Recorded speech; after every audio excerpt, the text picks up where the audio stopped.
ಪ್ರಸ್ತಾವ ಪದ್ಧತಿಯ 56ನೆಯ ಶ್ಲೋಕದಲ್ಲಿ, ಅಂದರೆ ಪಾದುಕಾ ಸಹಸ್ರದ 86ನೆಯ ಶ್ಲೋಕದಲ್ಲಿ, ಭೂದೇವಿ ಹಾಗೂ ಪಾದುಕಾದೇವಿ ಹೇಗೆ ಒಂದೇ ಅನ್ನೋದನ್ನ ಹೇಳ್ತಾರೆ ದೇಶಿಕರು.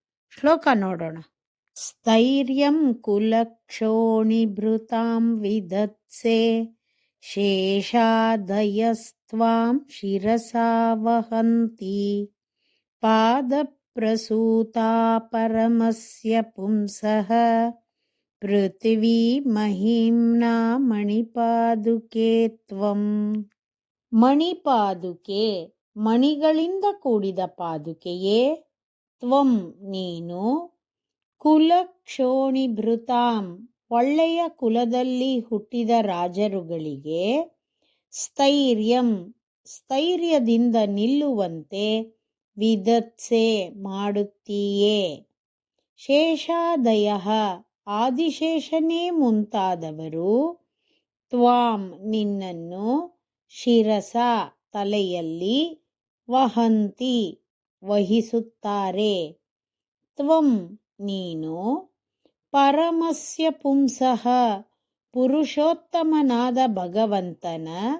ಪಾದಪ್ರಸೂತ, ಪಾದದ ಸಂಬಂಧದಿಂದ. ಮಹಿಮ್ನ, ಹಿರಿಮೆಯಿಂದ. ಪೃಥ್ವಿ, ಕೂಡಿರುವವಳಾಗಿದ್ದೀಯೇ. ಭೂಮಿಯ ಮೇಲೆ ಕುಲಪರ್ವತಗಳು ಸ್ಥಿರವಾಗಿ ನಿಂತಿವೆ. ಈ ಪರ್ವತಗಳನ್ನ ಭೂಮಿ ಹೊತ್ತಿದ್ದಾಳೆ. ಹಾಗೆ ಪಾದುಕಾದೇವಿ ಸತ್ಕುಲ ಪ್ರಸೂತರಾದ ರಾಜರುಗಳನ್ನ ಸ್ಥಿರಗೊಳಿಸಿದ್ದಾಳೆ. ಆದಿಶೇಷನೇ ಮೊದಲಾದವರು ಭೂಮಿಯನ್ನ ಹೊತ್ತಿದ್ದಾರೆ. ವರಾಹ ಅವತಾರದಲ್ಲಿ ಭಗವಂತ ಭೂಮಿಯನ್ನ ಹೊತ್ತುಕೊಂಡು ಬಂದ. ಆ ವರಾಹ ಸ್ವಾಮಿಯನ್ನ ಆದಿಶೇಷ ಹೊತ್ತು ಸಾಗುವುದರಿಂದ ಆದಿಶೇಷ ಭೂಮಿಯನ್ನ ಹೊತ್ತುಕೊಂಡ ಹಾಗೆ ಆಗುತ್ತೆ. ಅದೇ ರೀತಿ ಭಗವಂತನನ್ನ ಹೊತ್ತಿರುವ ಆದಿಶೇಷ ಭಗವಂತನ ಪಾದುಕೆಗಳನ್ನೂ ಹೊತ್ತಿರೋದ್ರಿಂದ ಪಾದುಕಾದೇವಿಯನ್ನೂ ಹೊತ್ತುಕೊಂಡಂತೆ ಆಯಿತು. ಅಷ್ಟೇ ಅಲ್ಲದೆ ಪಾದುಕಾ ಸಹಸ್ರದ 71ನೆಯ ಶ್ಲೋಕದಲ್ಲಿ ಹೇಳಿರುವಂತೆ ದಿಕ್ಪಾಲಕರಾದಿಯಾಗಿ ಗರುಡ, ಆದಿಶೇಷ ಮುಂತಾದವರು ಪಾದುಕಾದೇವಿಯನ್ನ ತಮ್ಮ ತಲೆಯಲ್ಲಿ ಧರಿಸಿದ್ದಾರೆ ಅನ್ನೋದನ್ನ ನೋಡಿದ್ದೇವೆ. ಭಗವಂತನ ಪಾದಗಳಿಂದ ಉಂಟಾದವಳು ಭೂದೇವಿ.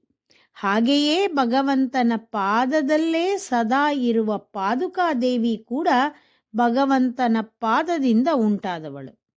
ಹೀಗೆ ಬಹಳಷ್ಟು ಸಾಮ್ಯವಿರುವುದರಿಂದ ಪಾದುಕಾದೇವಿ ಭೂದೇವಿಗೆ ಸದೃಶಳಾಗಿದ್ದಾಳೆ ಅನ್ನೋದು ದೇಶಿಕರ ವಿಶ್ಲೇಷಣೆ. ಶ್ರೀಮತೆ ನಿಗಮಾಂತ ಮಹಾದೇಶಿಕಾಯ ನಮಃ.